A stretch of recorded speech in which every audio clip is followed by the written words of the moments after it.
All right, all right, all right. We are going live in 5, 4, 3, 2, 1. Yo, yo, yo. Tell me what you know. Welcome to the Sunshine Show. Woo! Tonight, I have a very special guest for you guys. I have the one and only, the most amazing, the most phenomenal, the most Bowie of them all. Raw Diaz of Suicidal Tendencies. Raw, what's going on, my brother? How are you? Nice meeting you, finally, kinda. Yeah, so nice to meet you. I'm very excited to interview you. I have been excited since me and Josh Paul interviewed, and he had so many nice things to say about you. Oh, well, it's mutual. I love that guy. So I learned a lot from him, listening to him and, learning his songs. So I owe him a lot. Very cool. What have you been up to today? Watching TV and playing bass. I Huh? mean, for those who don't know, I just arrived in Chile 2 days ago. So I have to do a mandatory quarantine where I'm not allowed to see people or even leave out the door. So I'm stuck here, but I have a base. So at least I can do that. Have bass, will play, will travel, will go to Chile and sit in quarantine. Yeah. What would be a quarantine without an instrument, right? Yes. So what are you doing in Chile? Visiting family? I came because I don't want to jinx it, but I'm supposed to have my last process of the interview to get my green card. So I was notified super last minute, uh, like less than a week ago, and I knew about the quarantine and all that. So I'm like, okay, I guess I gotta leave tonight, and I just left next day or whatever, and I'm here, and hopefully I'll be clear and I can go do everything that I need to do. Well, you know that we are rooting for you, and we hope that everything goes good and there's nothing but positive vibes and good energy being sent your way. Yeah, I'm sure everything's gonna be fine, but it's still something nerve-wracking. Oh, for I've been processing it for 8 years now. So of course, in the middle of a global pandemic, I have my interview. yeah. What are the chances? That is so crazy. But just go with the flow, go with the punches. It seems like you're very versatile in all of your things, and I know that you got this, Raw. I know it's gonna be fine. I have faith. Usually I get usually I don't even know why, but I usually get good karma. So I'm rooting for myself. Well, yeah, no, and we're all rooting for you too. Okay, let's get into the nitty gritty. So I want to talk a little bit about your current projects and then kind of work backwards. John Hines, who is the mastermind behind the big old nasty Get Down. He is a national hero, if you ask me. He really is. And he actually introduced us, and I'm so blessed to have him in my life. He is such a fucking superstar. I know. He's been legit keeping music and musicians alive during this time. Yeah, let's talk a little bit about that project and a little bit about how you got to meet John and the people that you're playing with in this project. So the very first time was kind of out of nowhere. I saw him play once, many, many years ago, before I was even in the band. I don't even know if I told him that. Maybe he doesn't even know. It was for one of Norwood's birthday bashes or whatever. But either way, maybe a year ago, pretty much almost a year ago to the date, probably. He just hit me up and he's like, hey, I got this project that I want you to record, and he didn't fully explain what it was. He's like, I'm just gonna I have a drum track and just play whatever you want. And I'm like, what do you mean? I can just play whatever you want, whatever I want. And he's like, yeah, just do whatever. And I was like, I'm usually like for the last, I don't know, like 10 years of my life, I'm the like kind of like the last one jumping in projects. So I'm more used to like, you know, working with something that's already kind of like existing. So he was like, okay, I don't know. And then eventually I'm like, I feel more comfortable if I actually go to your place and do it. Because, if I need directions or something. And then I showed up and we like, met and shook hands, whatever. And then same thing, he's like, just do whatever you want. Okay. And then after I mean, I had like some ideas already that I showed him. And so we worked on that. But then like after I was done recording, he like revealed the true purpose of the thing. And he's like, well, what I'm doing is this and that. And, people are going to record on top of it. And it's like one track that becomes like 10 tracks. And I'm like, holy shit. And then he showed me like a few examples of other people on top of like the same drums that I did. And I'm like, okay, maybe I should have done something different, whatever. But, but, and then I think now we've done maybe 4 or 5 of those that I don't know when they're gonna come out. I hope soon, because there's a few that I'm like super proud of, and like playing legit with like some of my musical heroes, some that I haven't even met in person, but it's like. Could you name drop a little bit, Raw, for us? I mean, yeah, I guess so, because like John always like publish whoever is working. So I did one. I mean, drummers, there's some that it's like Chad Smith, Jack Irons, Steven Perkins. Also, I'm like a huge Chili Peppers fan, so like I'm doing like I think I'm missing just Cliff Martinez, and I already played with every single drummer in the Chili Peppers. Wow, that's amazing. And then there's a song with like Tim Stewart on guitar. He plays with like everybody from Lady Gaga to, I don't know, Janet Jackson, whatever. And he played with us too. He played in Infectious Grooves and Suicidal. There's like musicians from Brazil. There's a Brazilian drummer, and then there's a lot of stuff that I haven't even heard where it's going. So there might be a lot of people that I'm not even aware yet that they're gonna be on it. But it's always like cool musicians and people. So I always get like a little starstruck when he sent me a text. Okay, so this guy is gonna jump on it. I'm like, oh, holy shit. Yeah, cool. I couldn't even imagine.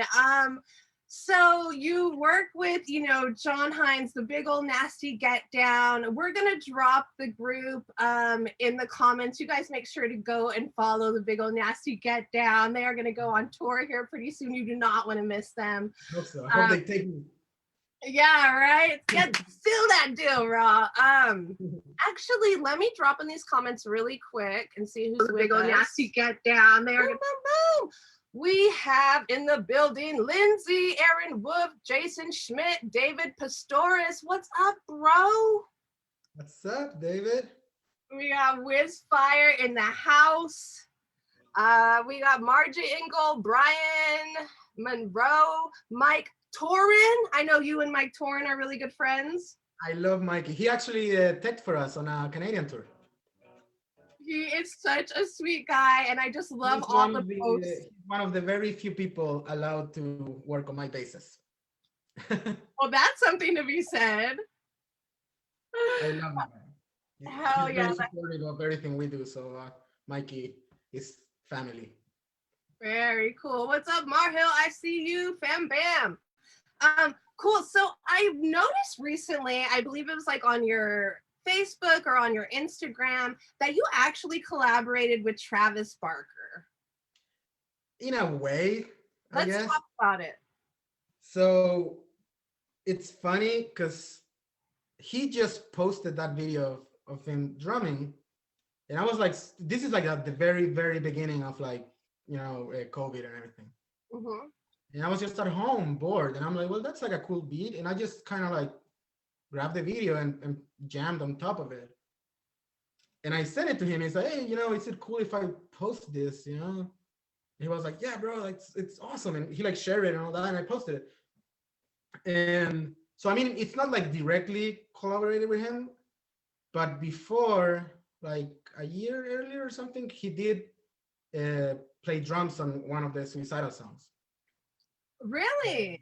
Yeah. I think he's the only guest ever on any Suicidal song. And Wow. and but he recorded those drums like on his in his studio and all that, so we didn't really like play it together. So we've never like at the same time live played together. But you so But you guys either way, go ahead, that sorry. video that I posted with him playing is the one that kind of started the whole thing of like collaborating with other people online. Like Charlie from Anthrax is like, hey, how do you guys do it? I'm like, no, we just did this and that. And then I did one with just me and Charlie, and then Charlie's like, damn, we need like a guitar player. And we got like Alex from Testament, and it just kind of like, eventually kept growing and growing. And to the point that, I don't know, like 5 hours ago, I just recorded another video that we're doing with them. Really? So you're just constantly doing you're in like collaboration mode right now. I mean, mostly with like people that I love and songs that I like. That's kind of like my rule. That's a good rule. That's a like good it doesn't even have to be like someone from a band. Like I did a video last year that it was like me and two Chilean friends like playing Taylor Swift. Like we did a super cool arrangement, and it's like on my Instagram. It's probably like far back, but and I think honestly, I think that's the favorite video I've done on the whole thing, in the last year, and it's not with like a big name or anything. It was just me and two friends just like fucking around. Wow, that's fucking, I love it, dude. You gotta like think outside of the box, especially right now during these crazy times. Yeah, I just want to do like fun stuff, and I don't know, well, when everything started, I kept it, I used to call it like entertaining myself by entertaining other people. So I guess that's what I'm doing, like just, it's half killing time, half work, I guess. I don't know, yeah. Sure. So Lindsay, nobody's getting paid, but it's still work. Lindsay in the comments said she was just watching your Instagram live video and you were like a beast. So you do go live on Instagram as well. From time to time, just to like, like I do it super out of nowhere, and I play like one or two songs, and I'm like, okay, I'm out, just to like whatever. It's usually stuff that I'm just, for some reason, it was like stuck in my mind, and I'm like, oh, I wonder if I remember how to play this song. So sometimes it's like, it's not even like showing off or anything. It's like just trying, like testing my own memory, and sometimes like I just put songs that I've never even learned, and I try to learn them on the spot in front of everyone. And I don't know, just to like put some extra pressure, I guess. Yeah. Lindsay says you have a great bass face. I have to concur with her. Thank you. I practice a lot in front of the mirror. And David Pistorius says that you guys need to collab on something, and I 1000%. I know David is one of those like incredible bass players that I've been following forever, and we've never met in person. He is phenomenal. Oh my God, this guy. He blows me. I wish I could like, slap the stuff he does. Like, it's like crazy stuff. Well, he gives lessons, so he definitely will give you a lesson at a very fair price. Yeah, I can teach you, I don't know, Spanish. There you go. Some trade. Oh yeah, dude, I'm about it. All right. So let's talk a little bit about how you got into Suicidal Tendencies. How did that journey begin for you? Well, it started many, many, many years ago when I was just a kid and a fan of the band in Chile. And I don't know. I mean, I'm not embarrassed by it because I guess everybody did at that point. But I was like writing to like the fan club or whatever and all that, and so I was kinda in a way in touch with them. Not direct. I didn't really know who I was talking to, but I was somehow kinda there. And then eventually, Facebook, whatever. I was like in touch a little bit with Dean, the guitar player mainly. And the first time that they came to play in Chile, I was like legit waiting for them at the airport to like take pictures with them and everything. Oh, I love this story. And I mean they kind of knew who I was, like at least they knew that I was like a real person, whatever. So they trusted me a lot, and I showed them around to a few of them. My Thundercat was with them on base that time, and Ah, like I took him to like grab some food, and we partied a little bit, and it was two shows. I went with them. I took pictures at both shows. I was kind of like their unofficial official photographer for the trip, and we always stayed in touch. Then they came again in 2010, and when that show was announced, I already had my before moving to the US, I moved to Mexico, and I already had my plane ticket for that, and it was like the day after I was leaving. So I changed my ticket. I'm like, nope, I'm not gonna miss this. And we hung out again, and I was like with them all day, sound check, hotel, everything. And then eventually I ended up moving to the US, and I would go to all their shows, and I mean I'm on a music video as an extra, in the mosh pit. And eventually they always knew I was a fan and that I kind of like played bass. But eventually I started playing with people that they knew or respected or whatever, and I guess my name kind of like started getting out there more seriously. And at some point it was just things happened in the band, whatever, and that got to the point that they were looking for someone kind of in a hurry. And some people kind of told him, it's like, well, what about that kid from Chile that already knows all the songs? He loves the band, already knows all the songs, and you know he kind of knows what everything is. And they called me, and I went, and I like, if I might be wrong, but I think we rehearsed once, like on a Friday, and we went on tour like on Monday, something like that. wow, dude, that is Or fucking badass. something kind of like that, or maybe it was a Thursday or whatever, but like super like that. And luckily I was ready, I guess. And or I thought I was, until I was like in the middle of the tour, and I'm like, oh, this is a lot different than what I thought. But So it's how cool. how are you not like starstruck by like being in the band that you were once like the biggest fan of? I don't know if like starstruck, but I think I was more like, because I mean I met them before and all that. So I mean till this day I get a text from one of them, and I'm like, oh, awesome. you know like I'm assuming not everybody sometimes gets a text from like Mike Muir or Dave Lombardo. It's like, oh. But I mean, the starstruck part to me, I think it was more when we started like touring and playing with other bands, and I would like randomly meet other people. Like at my very first show, it was in Vegas, and we were like opening for Megadeth. And I mean, just For by Megan? that, yeah, and I'm like, just that, I was like, what the fuck am I doing here? Yeah. And then like right before we went on stage, like, out of nowhere, like Corey Taylor shows up. And I'm like, oh, holy shit. And he goes like, oh, so you're the new bass player? And I'm like, yeah. And he goes like, this is one of my favorite bands, don't fuck it up. And I'm like, oh shit. yeah. But it's cool. I mean, obviously he was just joking, but I mean, it's cool. And I'm still not used to it, like, honestly. Like, What?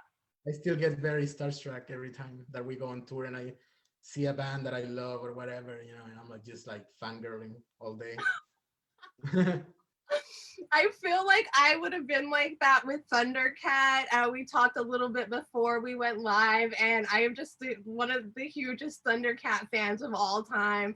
And Yeah, you actually like got to hang out with him and kick it with him. Like, what was that like? that was cool. Like, I mean, and this is like right before, like the very first time I met him, it was Thundercat, a few years before blowing up as Thundercat. He was already an incredible, amazing bass player that everybody looked at, but a couple of years after that, he's became like this incredible, solo artist. And I don't know, like the cool thing about him is like, I mean, it's not like we talk every day or whatever, but if we run into each other, it's always like, hey, bro, what's up? You know, he's like the same, you know, funny dude, and that's what I love. And you know, I've been lucky, like especially in Suicidal, like every former bass player that I've met, it's always been like someone super cool, super down to earth, like from Trujillo to Josh to Thundercat to Morgan to Tim, you know, everybody's always been super cool rap people. So I'm the one fucking it up, I guess. Ah, what a blessing though to be a part of like such a legendary band. Congratulations on getting the gig. Like you obviously fucking earned it and deserve it 1000%. Um, wow, let's talk a little bit about road life because I've seen your shows and they are fucking wicked. I mean, you guys are playing for thousands and thousands of people, mosh pits. You guys are running all over the place. Like, what do you have to do to prepare for tour? I don't know. I honestly, I don't know. Well, I mean, now lately, this last couple of years, I go to like the gym almost twice a day. Yeah. Before that, I mean, it was just like, okay, I just kind of like close my eyes and hope for the best, I guess. But eventually you get like a kind of like a hold of it, you know, like my first show, I was like super alert to like, what's going on? And then eventually, like, you know, I know that in this particular song, this, you know, the guitar player usually goes there, so I go the other side, you know. There's some sort of, not choreography, but like specific moments that it's okay, so Mike's gonna go there, so I can go here, you know, stuff like that. But it took a few shows to kind of like get it. Yeah. And what we do is like not to like a full degree, but when we rehearse, we also like kind of like run around a little bit and stuff just for the fun of it. Oh, But yeah. because of that, everybody thinks that we're like super crazy people that I don't know, but I mean, I don't know, like ask Mike, like he was on a tour bus with us for like a couple of weeks or whatever, and we're like the most mellow group of people. Like we're actually pretty boring, I guess. Mike, I know you're here. I see you dropping comments. What was it like living with suicidal tendency on the road? Were they really boring? Were they really as boring as Ross says? No, I mean, you know, like everybody thinks that on tour you're like partying all the time and all that, and our party is like, okay, let's find a good place to have dinner. Well, I mean, at some point, you can only party so much in your life, right? Yeah, we save the energy for the stage, I guess. Yeah, yeah. We rest a lot. Yeah, man. So you guys, I know have played the Netherlands. You guys have been on so many tours. Where's one of your favorite or your most favorite place to play that you've played so far? There's, I guess, different like versions of it because like craziest shows are always like South America, like Chile, Argentina, Brazil. My favorite place to like go, and I was actually, Facebook reminded me of it. I was there exactly 3 years ago today. It's Japan. Japan is like, you know, it's Japan. It's like the best place ever. And so I love going to Japan. Even if we're not playing, I've been there a couple of times, like just like vacation or walk around or whatever. Really? Do you like the food there? Do you eat like the little like I mean, I love the food everywhere, but yeah. Yeah, I mean, I love everything Japan, be it food or even sightseeing, you know, temples and the weird stuff that you don't even understand, but it's awesome, you know. Um, but yeah, I mean, I'll go anywhere. Like one of my favorite I'll say mini tour because it was only 2 shows. Was going to Hawaii like 2 years ago. Like that's one thing I never thought I would do. Like go with my favorite band to play in Hawaii, you know, and I stay an extra week, like cruising around and you know doing tourist stuff. And I've never been there before, but you know, we went to Cuba and played 2 shows. Oh wow. You know, like not many people can say that, you know, like we actually went in like a little van and traveled the entire island, like from one, you know, edge to the other, and like played 2 amazing shows. And That was insane. I never thought I would do that. So, and you know, and I love Europe because it's just beautiful and food everywhere, and you can, in a couple of days you can go, in a couple of days you can be at 3 or 4 different countries. What's your favorite thing to eat in Europe? I don't know. There's just too many. Sometimes I don't even remember it or even know how to pronounce the names.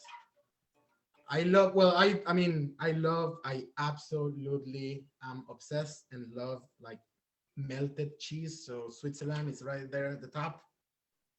I'll do anything fondue. Getting cheesy with it. Yeah. How can you not? Yeah. Oh yeah. Let's see. Mike Torrance says, absolutely not boring, but cool and chill on the bus. Energy was on stage. See, we save our energy for the stage.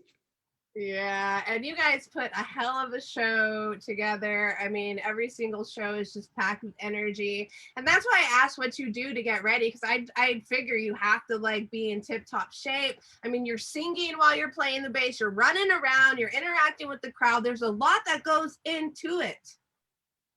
Yeah, but I mean, I don't know if you can like kind of like prepare for it. It's just kind of like the way it is, and you just do it or not. Like nobody told me how to do it, or I never, it's just something that happens naturally, I think, because like everybody else is also like on the same page, so it's just something that it's like contagious, and you just go for it, I guess. So Yeah, you're probably feeding off each other's energy too. yeah, and sometimes we clash into each other, we get cuts and whatever, but it is what it is. Do you have like any crazy fan stories? I don't know, like crazy. I don't know. Like I remember I wouldn't say crazy, but like when like my first time that I went to Russia, it was very intense. Like very intense. Like as far as what? Of like, I don't know, like dudes grabbing you and like, you take picture with me now, and like flashing your face, and I'm like, oh, what's going on? But it wasn't like crazy, like, it was scary or anything, but but it was definitely intense. And I don't know, sometimes, everything's so chaotic that I don't know, I fell from stage many times, I broke Really? stuff. Yeah, I fell from stage many times. That is like my biggest fear in life. What do you mean you fell from stage? How do you just fall off the It stage? was my very first time playing in Melbourne, Australia.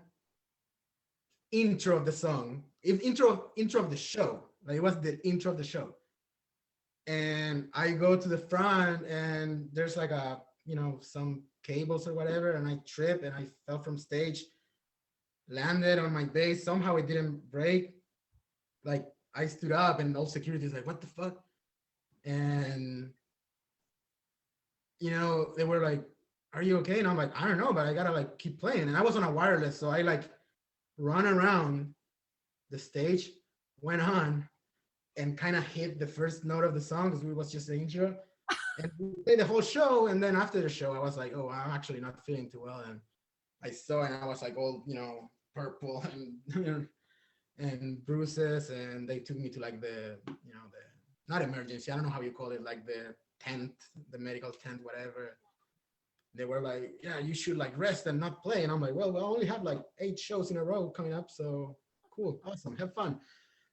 And I don't know, I always have like weird shit happen to me. Like there's so much stuff going on and craziness and all that stuff, just, it's inevitable that something's gonna happen at some point. So yeah. I kind of don't think about it. It's like whatever happens, okay, fucking just go with the punches, and as long as you like just keep rocking and rolling, if you can, then you're all good. Yeah, I mean, honestly, I don't mind me falling or getting punched in the face or anything, as long as my bass is not like cutting. I'm fine. Yeah, as long as my bass doesn't go out, I'm fine. I'll figure whatever else. And so is that the bass that you normally take with you on the road, or is that just a practice bass? Let's talk about It's similar. It's a Schecter J5, but this is like super like standard straight from them. Like the one I use is basically the same one, but they turn it. This is passive. They turn it active for me, and but that's it. It's still a a jazz bass, and that's pretty much it. Nothing other than the switch to active is nothing really not like stuck. Like I didn't change anything else. It's just the pickups and that's it. that. And it's just comfy. I have a way many like different basses, but it's just the one that feels comfy for me to run around and play this stuff. It's not Yeah, super heavy. So it's like it makes it a little easier. very cool. What kind of strings do you use? Diadario, like what is it? Nickel, and that's pretty much it. Nothing really. I don't use anything that you can't like find anywhere. Like all Smart, my smart gear is man. like super normal, and that actually has been good because sometimes you're in the middle of nowhere. It's like, oh shit, this whatever happened or this broke, whatever. It's like, okay, where's any guitar shop? I'll find it. Yeah. So that's good. And So what like about your rig? What kind of rig do you play through? GK, I have like two 410s, the Oh RBH. shit. And oh no, I'm actually like for the last years I've been playing the Neo cabinets, Okay. and I love them because they're like super light, and you can also do the how you call it, the biamp. Okay. And so yeah, I'm like half the time I'm like my own kind of like tech and roadie, so I appreciate the fact that they're super light. Yeah, for It's sure. a And big thing with me. does it Stuff go that up I can to 11? huh? Does it go up to 11 is the real question. Yeah. That is the right Yeah, answer. I have it. Look, I have the volume knob that goes to 11 tattooed. Oh, hell yeah, dude. That's what I'm talking about. Let's talk a little bit about your tattoos. What's going on there? There's a lot going on, but nothing really makes too much sense. When did you get your first tattoo? Why'd you get it? Were you just like, and after that, did you just get like ink hungry like we all do? No, I actually started getting like my first tattoo. I think I was like 26 or something. So I kind of waited a Oh, long wow. time. I'm 37 now, so it's been the last 10 years or something. And yeah, like that one was my first one. And then it just kind of went from there. Like, like I would look at myself and it's like, oh, that's cool. And then like turn my arm and there's nothing there. And I was like, that's kind of shitty. So then I did that. And then I was like, oh, and I'm always wearing like no sleeves. So it was like, oh, my forearm is all tattooed and then I don't have anything here. And like I'm not even kidding. I think I'm in a month, I had like a full sleeve. And then I was like, oh, well, this arm, it's all covered and this one doesn't have anything. So, and then I was like, I'm going to do the opposite thing. So I started from the top and I'm like, that's going to be easier. Yeah. And like in a couple of months, I already have the other sleeve. And Oh, yeah. but it's not like, they're all kind of like random or stuff that I'm the only one that kind of gets it. It's not like, it wasn't like something planned or whatever. Yeah. No, that's always like the most special ones are when they mean something special to you. Yeah, like usually I get tattoos when something like, a big event happened or whatever. Like, I don't know, my nephew was born or whatever, but it's not like I get a tattoo that represents him or anything. It's just kind of like, I remember, okay, I got this tattoo when this happened. Yes. Oh my God. I'm so much the same. I got my entire back sleeve done in like an 8-hour session and then like the whole outline. And then I went back a week later and they did like all the color. And I've done a few sessions after that, but literally like I was just drilling it. And then after that, did my whole like thigh sleeve after that in one session, the outline and the color. I try to do everything that I get in one session because I hate doing the waiting and all that. I just Yeah. can't.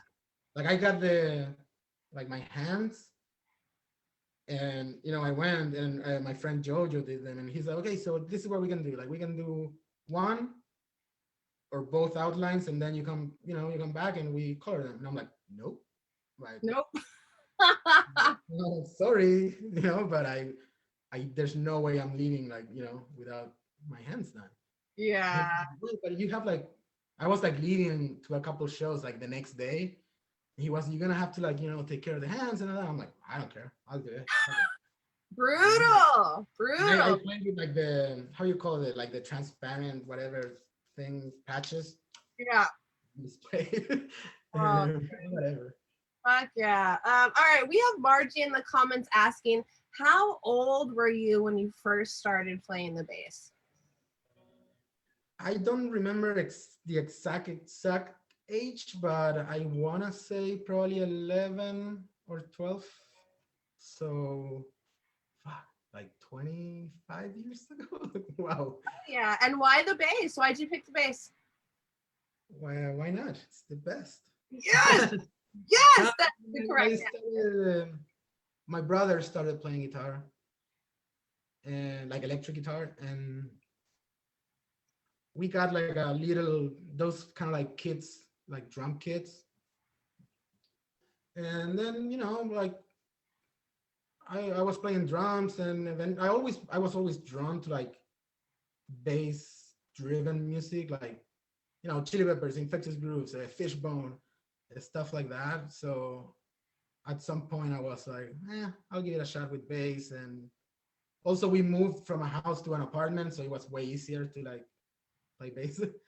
Sure. But I mean, it was just kind of like a natural transition. You know? Very cool. How's the weed in Chile? Leaf wants to know. I don't know, because I don't smoke weed. Ah, you were gonna have to ask somebody else, Leaf Arrow, but good question. I appreciate it. Well, I'm assuming it's not like the greatest, because like the first thing my friends do when they go to like the US, it's like, I need to try this weed. So yeah. You guys, if you have any comments or questions for Raw, drop them in the chat. I will get to them. I appreciate all of you guys hanging out with us tonight. We're having a really great time. So let's talk about like your transition into Suicidal Tendencies. What bands were you playing? You said that the guys had heard about you before you actually started playing with them. I played like anything, anywhere, with anyone that pretty much called me or needed a bass player. From playing churches on the weekend to uh, pub gigs to like playing for two people in a bar, cover gigs, weddings. I played I don't know, I played like a Motown kind of musical thing. But then also in between, I started playing with I don't know, I played with Rick Thorne, who is like a friend of the band, and he's like a pro BMX guy, and he also has a band. So I was like in his band. I played with DH Peligro from Dead Kennedys. Ooh. I did a thing, like a one-time thing with like Chad Smith on drums and like Tom Morello and stuff at the house. Oh my God, what? Let's talk about that really quick. I did, that was like a super last minute call too. And well, I also did stuff with like with some members of Cypress Hill and like Beastie Boys, but like random things, it was like this festival or like this show and stuff. But it eventually, I guess it meant for some people, it's like, oh shit, like this guy, like it's not just a fan that plays bass, he's actually a bass player, if that makes sense, like something like that. Yeah, absolutely. Do you, Lindsay wants to know if you have a favorite song that you play live. I don't know. I mean, it's not like the most entertaining song bass wise, but I just love whenever we play Pledge Your Allegiance, because that's when we like bring everybody on stage and and shit goes wild. But I think it's more about that situation than the song itself. But I also love 99.9% of the time we always start the show playing "You Can Bring Me Down," which is, I mean, it's been always one of my favorite songs. But I love starting with that song because in like a matter of seconds, you know, kind of how the show's gonna go. Like if they go like fucking crazy right away because it's like one of like, you know, the hits. It's like, okay, this is gonna be a good show, you know. So I just love that, you know. But I love all the songs. I love. Sometimes I don't even know what we're playing. There's no set list or anything. We just go from whatever Mike is, you know, calling. Oh wow. Or sometimes there is a set list, but we still don't follow. We just it's more like whatever Mike calls, or you know.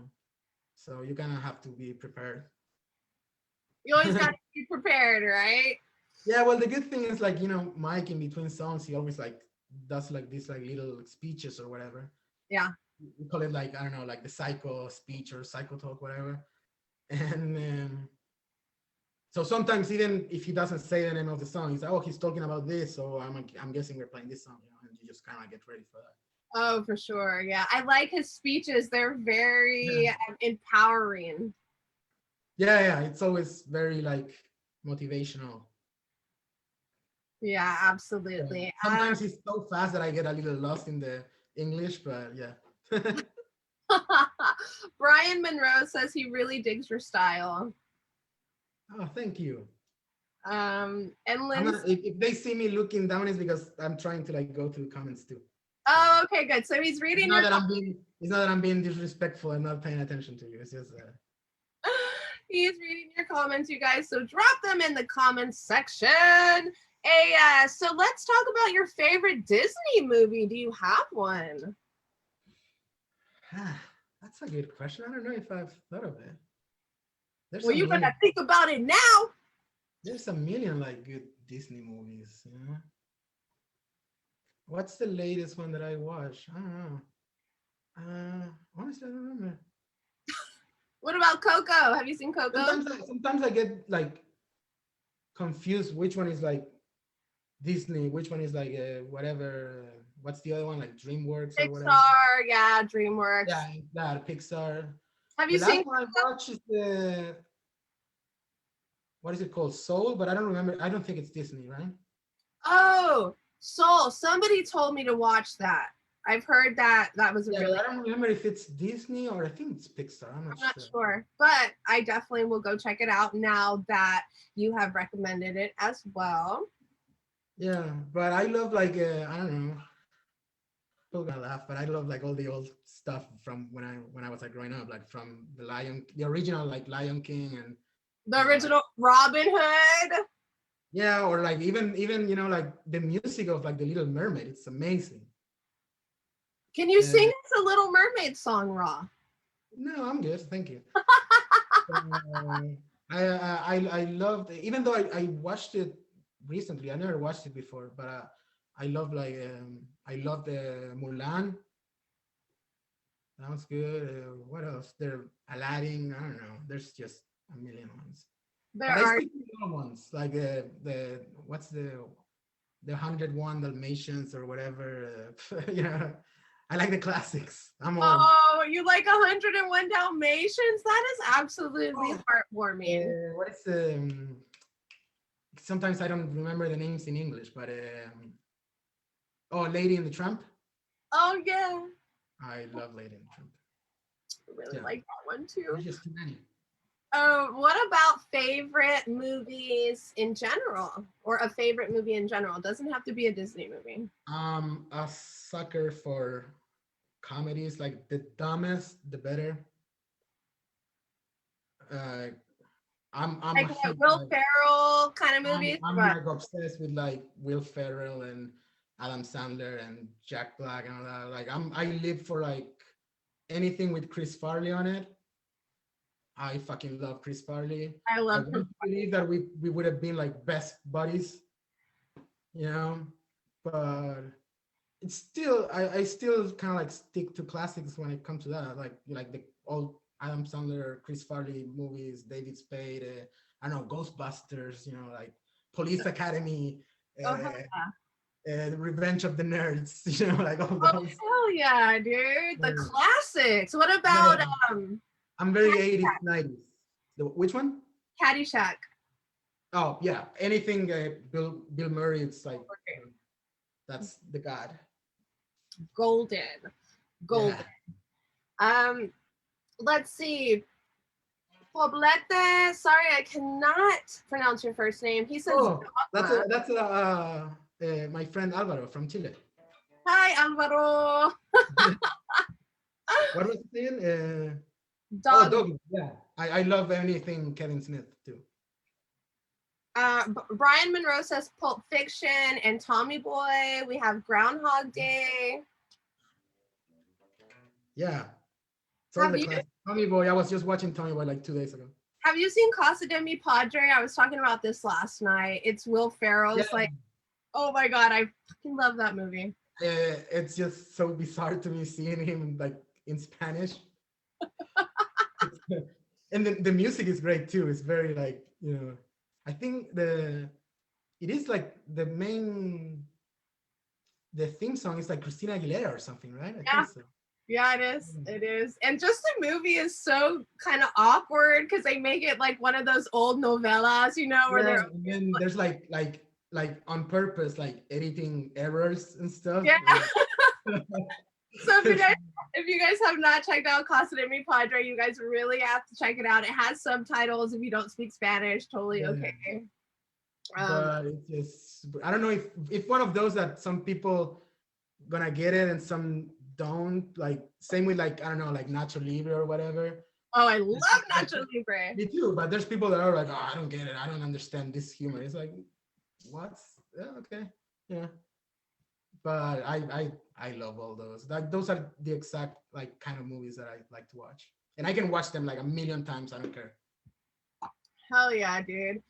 Jason Schmidt is asking, how's the sound of your black bass with the RIP Tide pickups? Very curious. Thank you. Is that it? Does he mean the 4 string? Because I have 2 black basses, so I don't know. One is a Jason, 4. Well, one is a 4 string that has like the Robert Trujillo pickups in it, and it's like a Schecter Jazz, but 4 string and with the active Robert Trujillo in it. I love that bass. Like, and I don't know if it's the bass or the pickups, but it's just amazing. There's a video on my Instagram that I did like I don't remember if it's on my Instagram or like EMG's Instagram, but or maybe both, I don't know. But I played like a few of like my favorite like Robert Trujillo like Infectious Grooves stuff, and it sounds like awesome and pretty much just like it. And then on the other black bass, I also have like the same, well, not Trujillo, but I have EMGs in it too, and it's amazing. But that one also has a dark glass like little preamp in it, a tone capsule, and yeah. So all my basses I or they are or I turn them into active. I love like them more kind of, I guess, modern sound or whatever, but it still sounds like a jazz bass or whatever, but it has that like little extra punch, I guess. I don't know. yeah, the tone is very important, especially when you're in a band like Suicidal Tendencies. It's not, yeah, I mean, like I need something that can, cut through 2 guitars and 1 Dave Lombardo, you know? So the active pickups really help. Yeah, for sure. Jason said, thank you for the advice. Jason, thank you for your question. We really appreciate you. I had a question up here from Leaf. Who are your mentors / influences? I have many. You could Because just I name mean, a few. there's obviously like Chilean bass players that maybe people don't know, or Chilean bands that people might not know that people are watching now. But I mean, Tone is very I mean, specific Chilean bands would be, there's a band called Los Tetas, which means the tits. There's another one called Chancho en Piedra and one called Los Morton. All 3 of those have like amazing bass players. and also like people that became friends with, and they're awesome. And on top of that, I had like my Chilean like teachers, and they had their own bands like Mandracula and all that. And my uh, teacher that I learned the most, because I went to like jazz school for 6 years. Oh, wow. My main teacher there was like Miguel Perez, who is incredible, and not just a great bass player. He's actually a great like teacher, like because that's different. It's a major thing. You can be taking lessons with an amazing bass player, but if he doesn't really know how to like get to you, you know, especially when I was like the rock kid in a jazz school, I wasn't like that familiar with it. He helped me a lot till this day. Sometimes I still write him and say, hey, what the fuck's going on here? Can you tell us some of and, all right, go ahead. and no, I was gonna say like, and then classic bass players, like Bootsy, Jacko, I don't know, Trujillo, everybody that played in Infectious Grooves and Suicidal, Josh Trujillo, Thundercat, and I don't know, Stanley Clark. There's so many. I love all the like Stanley Clark, George Duke thing. I love all that, like there's just, and even in bands that are not like super maybe stuff that bass players listen to, but I don't know, like Sam Rivers from like Limp Bizkit has like amazing bass lines. Like super hip hop stuff kind of thing. I was just playing Limp Bizkit before coming in here. Can you play us some Limp Bizkit? I mean, I don't know if you're gonna hear, but like Counterfeit is like.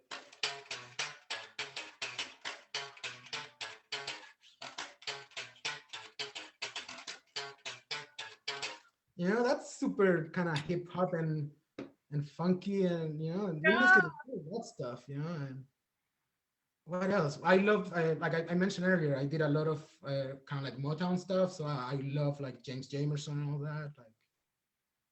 Like, I don't know. I like. I don't know if it's like bass players specific, but I just like if it's like a good song, it's a good song. I don't care what genre it is or who's playing it or not. It's just that, I guess. Yeah. I'm down for anything, I love that you travel and all that. Sometimes you get to a place and I don't know, there's an opening band you never heard of and bass player is amazing. I'm like, holy shit, and then you go and download, whatever. And so you never know. Like I'm sure there's like a million bass players that I've never even heard of that are probably amazing. Yeah. Yes. You mentioned that you have a jazz background, and that's badass. I also have a jazz background. I studied jazz all the way middle school, high school till I graduated college. I was in the jazz band, and I have a special place in my heart for jazz music. Yeah. I don't do much jazz stuff. Like in high school, I used to play in like the band, like, but it was more like a kind of like a orchestra kind of situation. And then when I kind of decided that I wanted to like pursue music, me and also like my parents, they were like, okay, well, I mean, if you want to do it, like do it properly and go to like a school and that. And most schools here are jazz oriented. So, but before going in school, besides me playing in like the band in high school, I didn't really know any. I didn't have like any jazz background. I learned everything in school, so that's why it was so important to me that Miguel was such a good teacher. Like he would like approach me in like a different way, and then just like chords and notes. He knew how to like get to me, and also he never kind of tried to change the bass player that I was. He was very encouraging of me like playing rock and yeah, slap and and all that. And because he also had a rock band, he's like an amazing session player. Okay. But he had like a super cool rock band here, so we kind of clicked right away. Like we were like two different versions of us, our generations, whatever. No, that's awesome. So a few of the characteristics that make a great teacher are not trying to change the student, but kind of encourage the student's natural progression, kind of. Yeah, I mean, to me, that was like the main thing that I'm like grateful for, you know, because I guess one of the, I mean, I don't know, it's not official or anything, but I guess one of the biggest rules in not just music, but like art or whatever, is like kind of remain true to yourself, right? So it wasn't like I got into like jazz school and I was like, oh shit, I now I have to become a jazz guy. Yeah, no, I was like learning the theory, practicing the songs, doing my homework. I actually did really good. I was from my generation that got in. I was like the only bass player that actually finished, you know, and so I'm proud of that. And but the sad thing is like I wish I mean I could do it at home, but I mean I wish I had more opportunities to like do something more jazzy or whatever. Which is cool what we've been doing with John, because sometimes I can throw a little bit of that, you know, on it. Yeah. And like I did a song for with a Brazilian drummer that he recorded that I'm not even gonna try to pronounce his name. So, but it was like, you know, kind of jazzy, then switches to like kind of like a bossa nova thing, and I'm just, you know, following him and stuff. And I sent it to John and I said, hey, you know, I came up with this, and he loved it, and I'm like, all right, cool. You know, so that's what I'm excited about when people listen to these things, because sometimes it's gonna be stuff that people didn't even know that I enjoy playing, or that's also like the cool thing that we've been doing all those videos with like Charlie and Alex. You know, some people think is like, oh, this is like the punk kid that plays in that punk band or whatever, and then they see me playing, you know, like a fucking Rush instrumental stuff, like note by note. Like I actually sat down and learned it like note by note. Did you really? Yeah, A Rush song? yeah. We've done like 4 or 5 so far, Oh, and like the very first couple we did, I did it like legit note by note. Like, okay, so the second verse, third time around, he does this feel like super. And then like I eventually I was like, you know, I'm gonna throw something in it or whatever, and started like improvising a little bit more. But like at the first time we started posting that, it was like friends of mine or people that follow the band, they were like, dude, I didn't know you could play that, you know, like, well, yeah, you know, I'm a bass player. that's fucking amazing. Geddy Lee is just out of this world, like an I alien or know. something. I don't even know what's going on with him. He's a whole vibe, I a wish whole situation.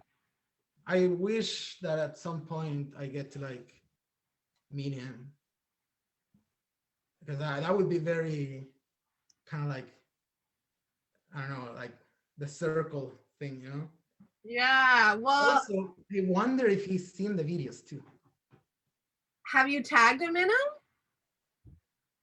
In a few or whatever, but I mean, I've heard of people that actually know him, and they go like, "Oh, I sent it to him," whatever. But I never get like something like, "Oh, you know, Getty actually saw it and said this and that," you know. So I don't really know, but I'm Well, really scared.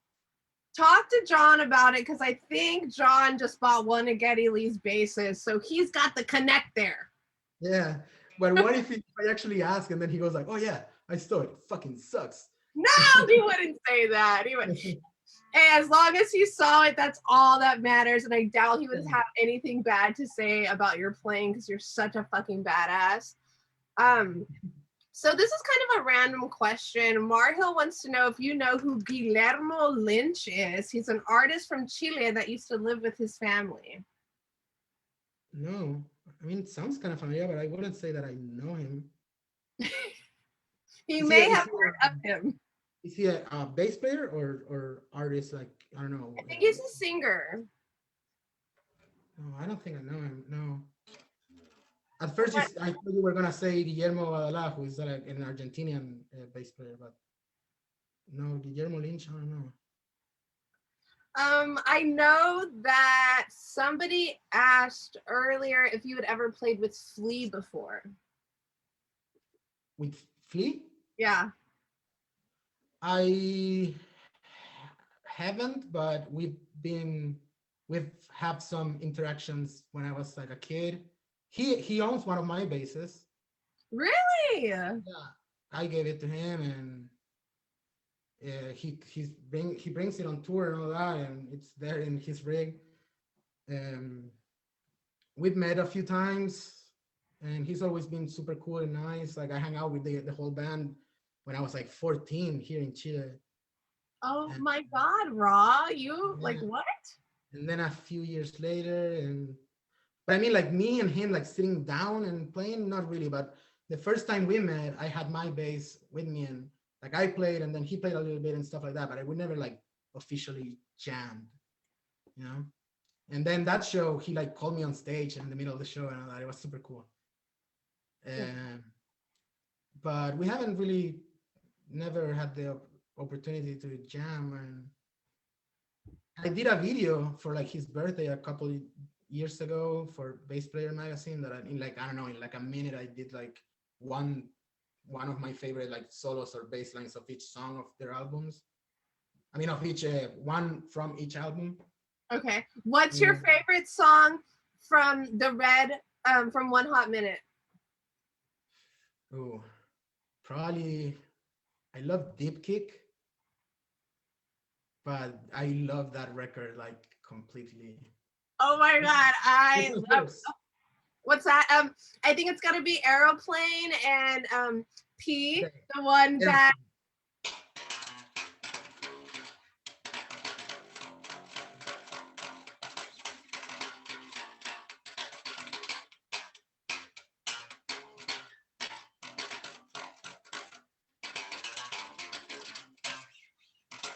See, I still remember it. Oh, hell That's how yeah! I like to test my memory. Some people, you know, that's why I do the Instagram live thing. It's like, I wonder if I learned this song, and then I go live with people watching, and it's like, okay, I need to focus and do it. I love it. There you go, Mom. My mom was in the comments asking what you were gonna play for us, and so you answered my mom's wish. Thank you very much. You guys, we're going on about an hour, so I'm gonna start wrapping this up. I want to be very respectful of Raw's time, and I'm just so happy. Fine. If you want to keep going, we can keep going. Okay, good. I have plenty more questions. Yeah. I mean, it's midnight here, but I mean, I got my bass, so I'm fully awake. Okay, thank you. You're so kind. I do have a few more questions I'd love to ask you. If anybody has questions, drop them in the comments. Let us see here. So let's talk a little bit about your favorite artist of all time, ever, forever, ever. You can only pick one. Artist or like bass player or musician? Like musician, I guess. I don't know. Like a person, or can be like a band or whatever. I guess it could be a band too. Yeah. Well, I still don't know the answer, honestly. Just too many, huh? I don't know. I mean, if I had to pick like one person, even though it's not a musician, I would say maybe somewhere in between Bill Murray and Chris Farley. I love that answer. You know, but I don't know. Have you met Bill Murray yet? No, that's like, if there's a time that I would like legit freaked out, would be that, or meeting like anyone from Seinfeld. So, oh, really? Are you a huge Seinfeld fan? I'm like obsessed with it. Like, oh, legit. Shit. Okay. Do you have a favorite Seinfeld episode? That's even more difficult. I love everything like George. I love it. Like when he's like a fake marine biologist and all that. And like I love that. I love the whole George Marisa Tomei thing. I think I identify myself as a George. So, you know, today I was watching Seinfeld. Yeah. I have to say that One of my favorite episodes is when they open up the fried chicken right next to Kramer's apartment, and it's like just radiating on him. Yeah. And then there's another one, I don't know if it's the same episode, it might be different, where he has like a garbage disposal in his shower, so he's like cutting up his vegetables and shit in the shower. And he gets like a how you call it, like a meat slicer, right? Yeah. They feed like the neighbors or whatever, like dog or cat under the door. There's so many episodes. Like that actually, Seinfeld is one of those shows that I'm kind of surprised nobody has like complained about nowadays. Yeah. Oh yeah, I know, huh? You know what I really hated about Seinfeld was just the last episode. Like I thought that they ended it like I did not like that last episode.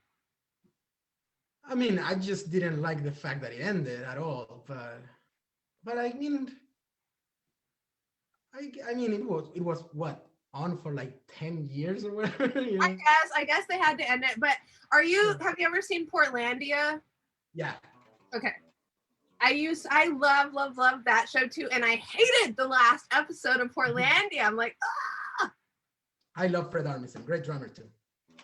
Oh, I know. I actually went to Will Ferrell's quinceañera in LA a couple of years ago. Did you get to go? No, but I wish. Dude, it was so fucking badass. Like Will comes out in a big ass like ball gown.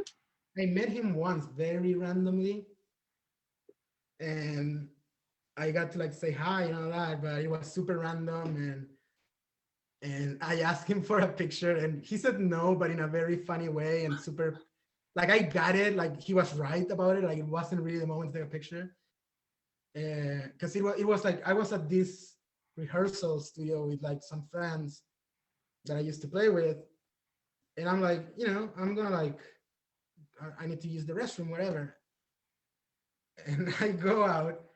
And I see like a bunch of like pizza boxes, like a bunch. And I'm like, what the fuck? And like the dude at the desk, he's like, oh, if you want a slice, just grab it. I'm like, okay, whatever.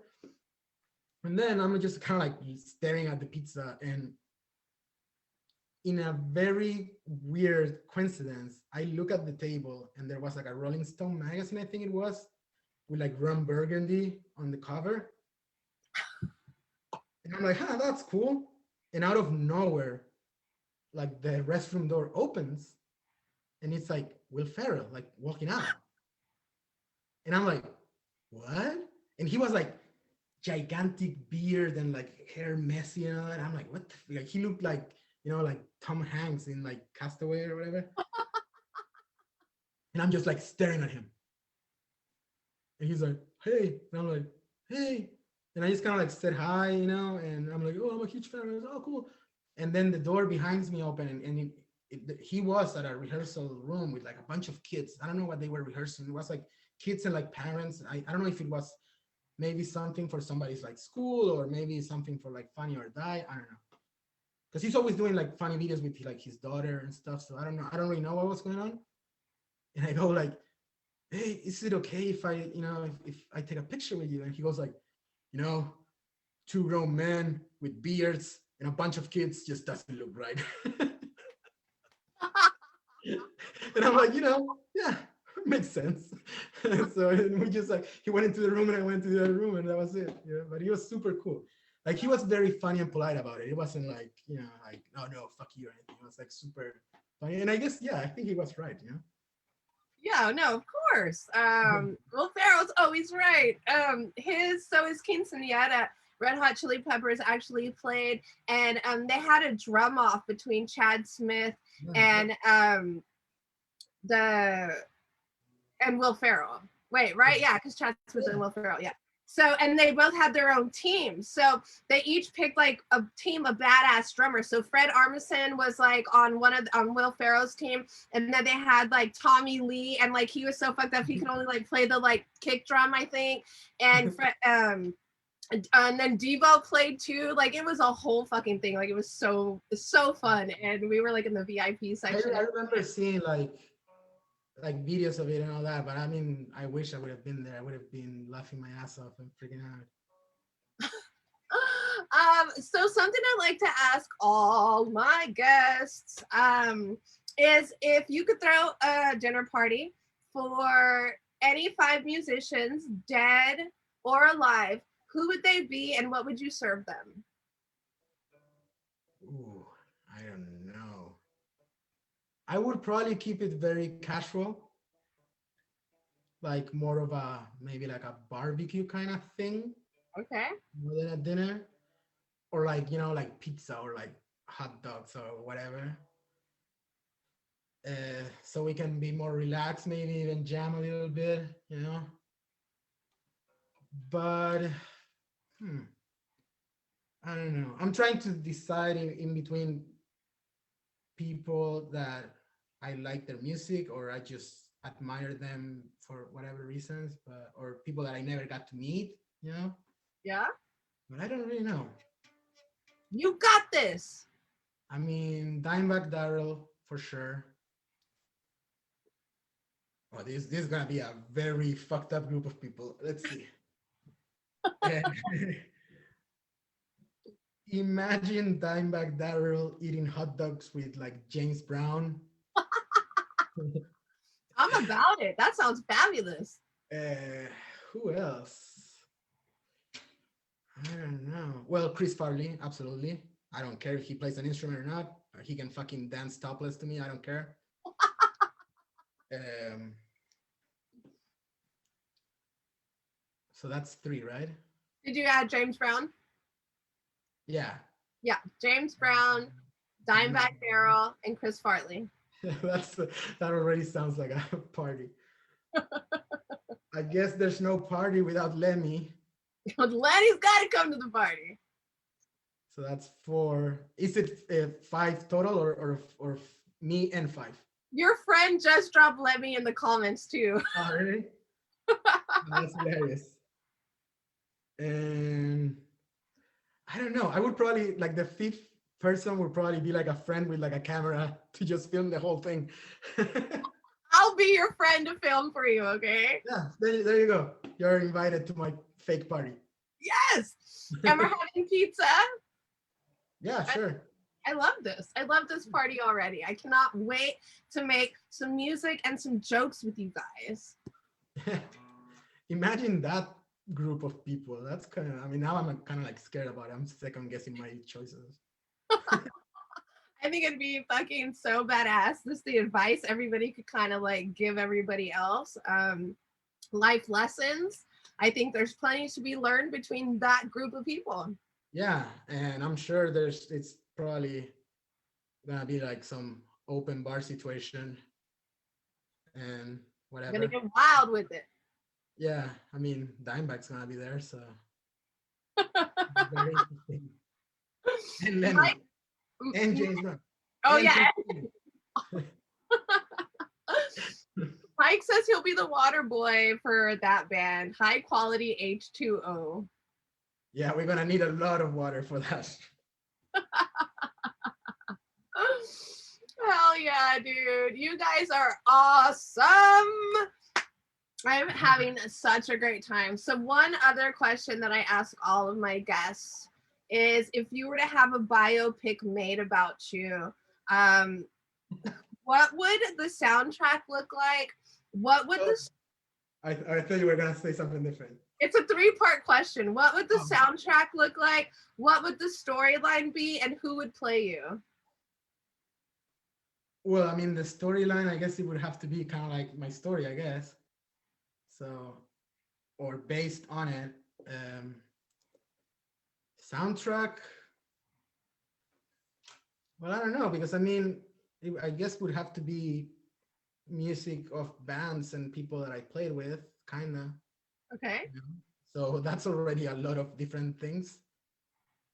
And whoever plays me, that one is that's a tough one because you need like child you, yeah, like like all the different stages. So I don't really know, but I would love to end as Jack Black. Oh my God, I love that answer. I love Jack Black so much. Like I don't know about who would be me as a kid or teenager or whatever, but as long as I'm raw old Jack Black, I'm cool. Hell yeah. If you guys have any suggestions as to who you think would play Raw, drop them in the comments. I would love to hear them. Jessica Harper, I see you, girl. Thanks for hanging out. What's up, Mom? My mom wants you to play the Seinfeld song. Can you play the Seinfeld song?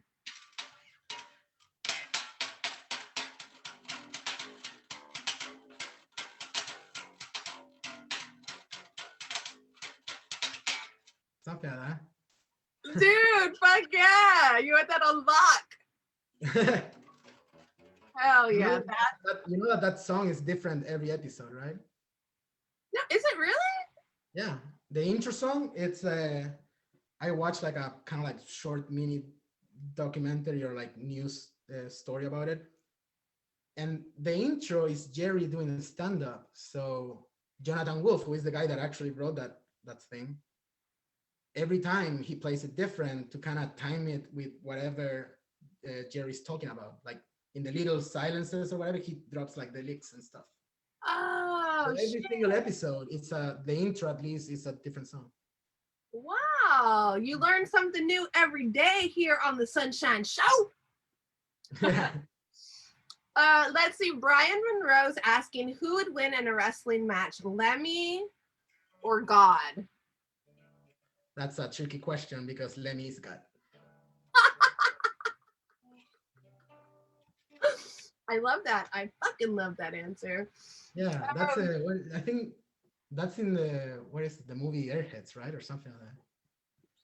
Wait, is it? I think so, or maybe I'm mistaken the movie, but I think it's on Airheads. One of those movies. Um, trick question. Lemmy is God. Yeah. Oh, All right. Let's talk a little. Yeah, Airheads. Airheads is the movie. Yeah, great movie. Chris Farley is in it. Chris Farley. Gotta love Chris Farley. He's in all the best like music related movies. He's on Wayne's World. He's on Airheads and all that. So I think he would have fun at my fake party with dead people. He's gonna have the best time at your fake party with all the dead people. Are you kidding me? We gotta recreate this in a cartoon animation with like a soundtrack with me and you and David Pistoris. Yeah. That's happening.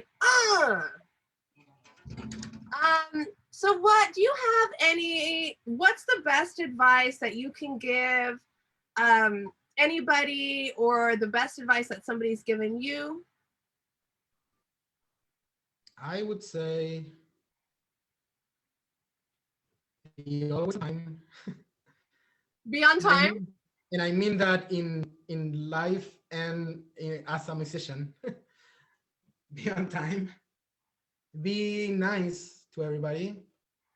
Because this is the thing, like when it comes, or at least this is just my perspective, I don't know, when it comes to playing an instrument or learning a song, or getting ready for a gig or whatever, at the end of the day, whoever sits down and puts the effort in actually learning can do it,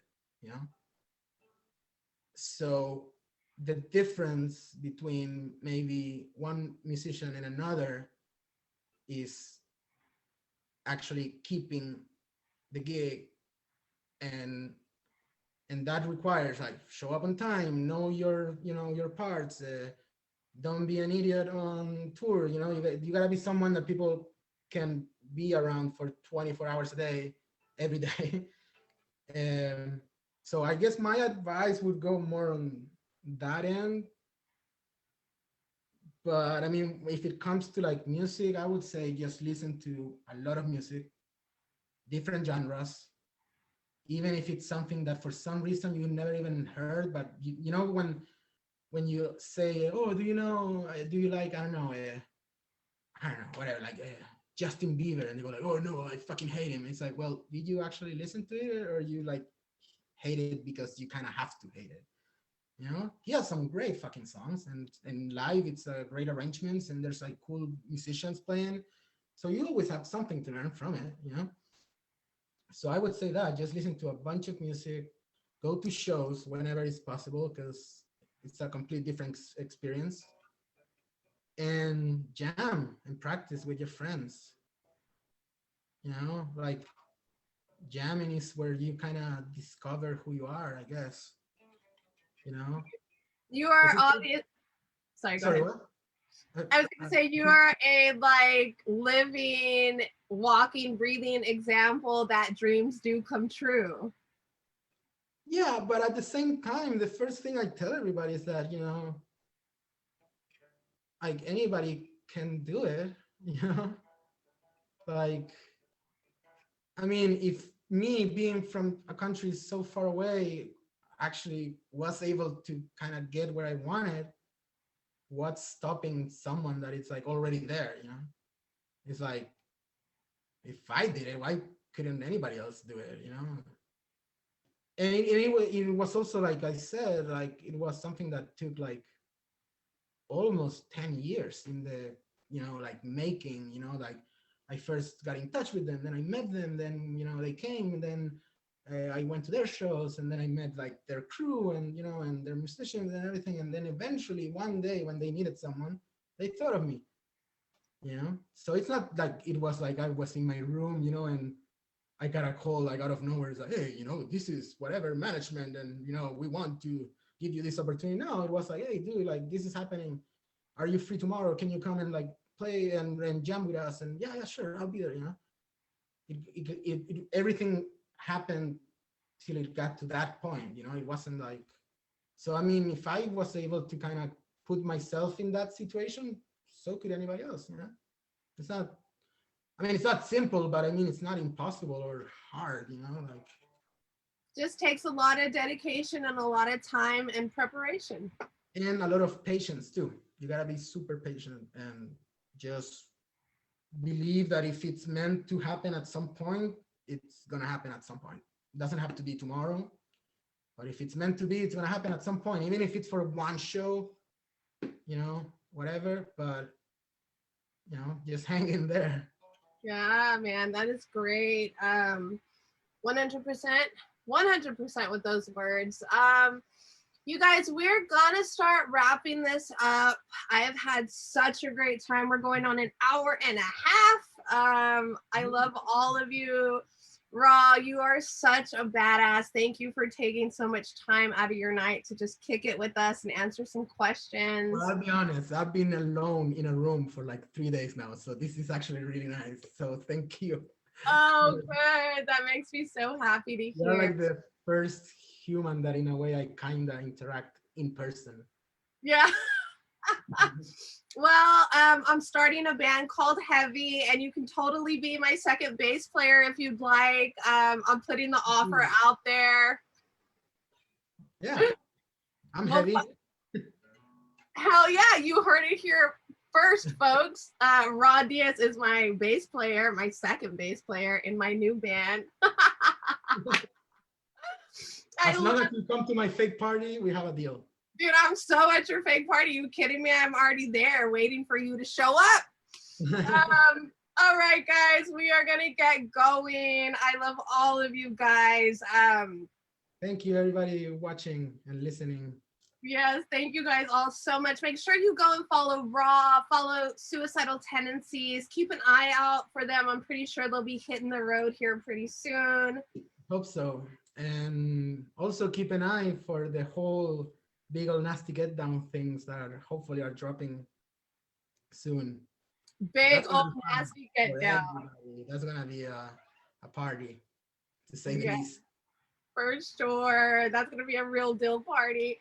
Man, thank you so much, you guys. Thank you. Until next time, you guys, keep smiling, be kind, stay safe, and keep rocking and rolling. Yeah, don't be an asshole. Stay positive. Don't be an asshole. I'll see you in Santa Cruz, brother. I would love to. I love Santa Cruz, so I have to go soon. I haven't been there since 2017 or 16. All right. Well, we're gonna make it happen as soon as you get back home. Yeah, we should do my fake party in Santa Cruz. Perfect. I love this. This is awesome. We are totally doing the fake party and we're laying down some bass lines together. I'm so down and all about it. Good. We're all on the same page. All right, brother. We'll talk soon. So yeah, thank you everyone for sticking around. Bye, guys.